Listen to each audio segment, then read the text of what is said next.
That's a really interesting point that you made there because I was talking to a pollster yesterday and he said the sentiment of Donald Trump is Donald Trump's campaign's worst enemy. But I do now want to look at their running mates, Minnesota Governor Tim Walz, as well as Ohio Senator J.D. Vance. What do Virginian voters think about them? They were both also viewed negatively. No one was excited about that. We asked a couple of different things. We asked favorable, unfavorable. They were both underwater on favorable, unfavorable. Although I suspect, frankly, that a lot of voters, particularly in Virginia,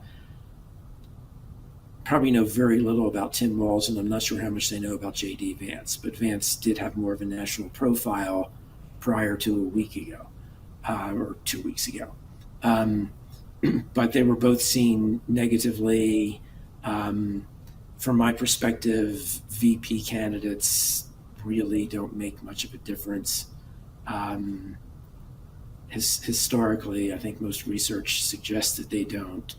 And I don't know that they will this time around. Or maybe I say a vice presidential choice can hurt you, but I don't know that it's really going to help you, right?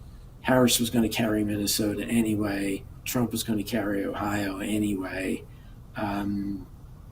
They were chosen for other reasons, whatever they may be. And I don't know how much of a difference they're going to make, but I don't know that the Virginia voters are enamored of either. Now, had Trump chosen Youngkin as his running mate,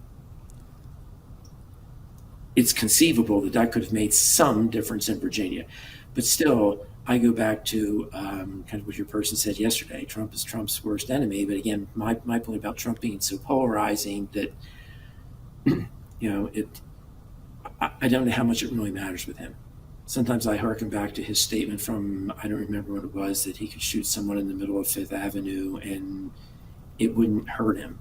And I've added on to that, and I've said he could also take a bullet for someone in the middle of Fifth Avenue, and for the people who despise him, it wouldn't matter. Right? To your point, he did survive an assassination attempt a month ago. Did he see any sort of bump in this poll, do you think, at all?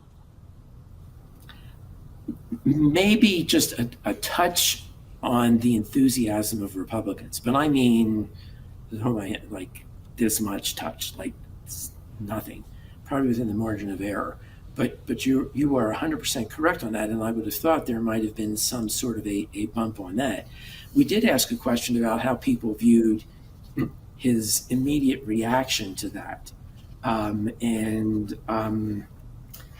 we didn't explain in the question, we did not explain sort of that we were referring to his with the fist up in the air, mouthing fight.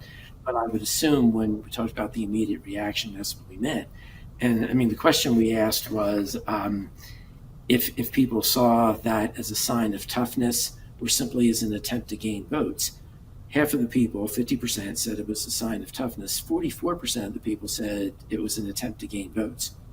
That, I think, the question that gets buried in this poll, but I think that's really telling because it just says to me that for me personally, say what I'm not supposed to say here, but for me personally, I don't know that it was either one of those things. I think it was just a reaction in the moment after you've literally just been grazed in the ear. I don't know that it was either of those things, but for people to see it either in terms of essentially like a hero or the opposite of that, somebody just trying to get votes, that's, from my personal perspective, that's just people bringing their bias into interpreting that event.